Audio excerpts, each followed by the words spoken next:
গতকাল কলকাতা থেকে গ্রেফতার হয় প্রাক্তন বিধায়ক তথা উত্তরবঙ্গ উন্নয়ন মন্ত্রী উদয়ন গুহ। বৃহস্পতিবার উদয়ন গুহকে আদালতে তোলা হয়, তবে সকাল থেকে থানার সামনে ভিড় করতে শুরু করেন স্থানীয়রা। ডিম ও জুতো হাতে থানার সামনে বিক্ষোভ দেখান, চোর চোর স্লোগান তোলেন উত্তেজিত জনতা।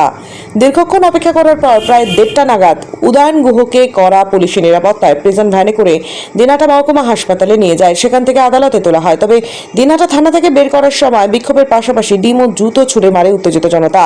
দিনহাটা মহকুমা হাসপাতালে স্বাস্থ্য পরীক্ষার জন্য নিয়ে যাওয়া হয়। হাসপাতালের সামনে উদয়ন গুহর কঠোর শাস্তির দাবিতে বিক্ষোভ দেখান। হাসপাতাল থেকে বের করে আদালতে নিয়ে যাওয়ার সময় ও উদয়ন গুহকে লক্ষ্য করে গাড়িতে ডিম ছুড়ে মারে স্থানীয়রা। পুলিশ উদয়ন গুহকে হেলমেট পরিয়ে হাসপাতালে আদালতে তোলেন। আদালত 7 দিনের পুলিশি রিমান্ড দিয়েছে বলে জানা গিয়েছে।